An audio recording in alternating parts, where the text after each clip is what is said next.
So I know I wanted to branch out and play more games. Heck, I originally wanted to talk about Boltgun this week, but Blizzard decided that there will be none of that and started the Diablo 4 promotion in World of Warcraft.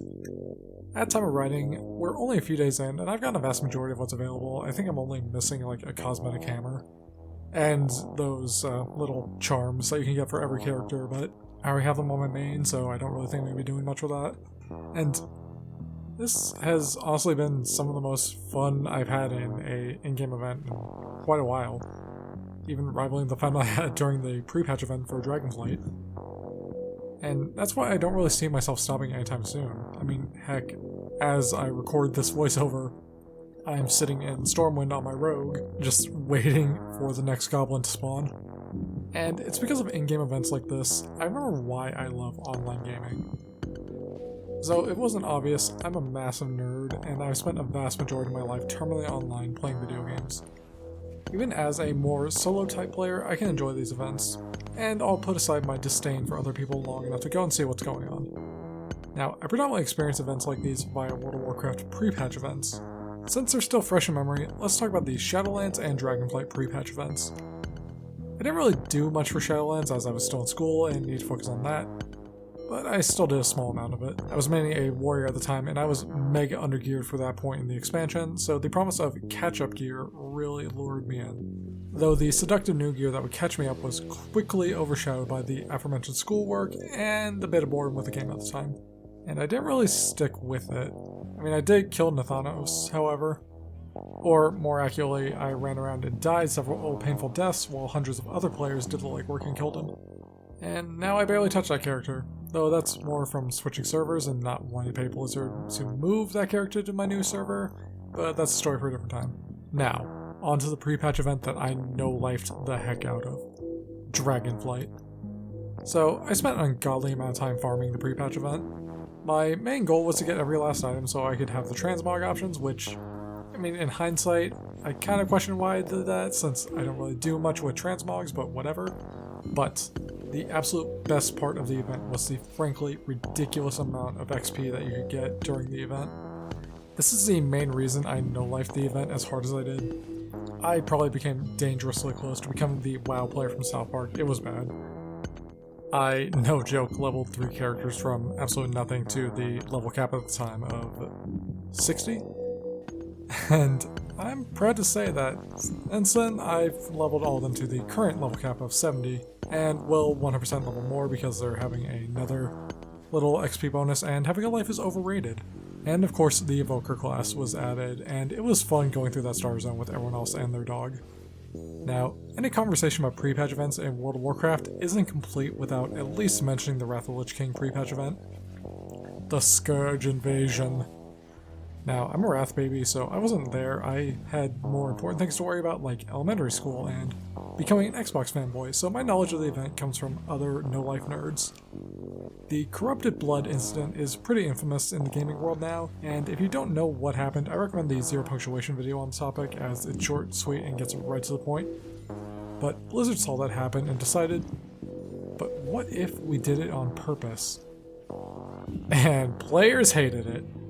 The backlash from the event is why they cut it short for the launch of classic Wrath servers last year. Before we leave the MMO scene, I should also mention in-game holidays, as those count, but they happen a lot more often, and at least to me aren't as interesting to talk about. Now, onto some non-MMO events. Let's talk zombie games. More specifically, a zombie game called Dying Light. You may remember it in the before times of... Holy crap, 2015. Okay, yeah, in 2015, when Dying Light gave players superpowers for April Fool's Day, my older brother got me the game, and I was obsessed with it. I kinda neglected high school to play it. I'm not a responsible person, and not a role model. So I finished the game by the time the event had rolled around, and I'll be honest, I was underwhelmed.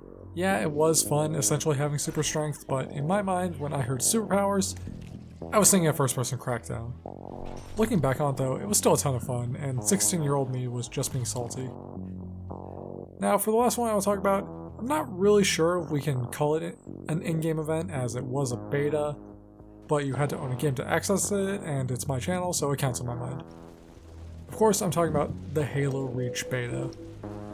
Despite being a massive Halo fan at the time, I didn't know that the beta was happening. I was just on the Xbox one day, playing Assassin's Creed, when I got a message from a friend. I call him my friend, but I hate his guts. Get on ODST.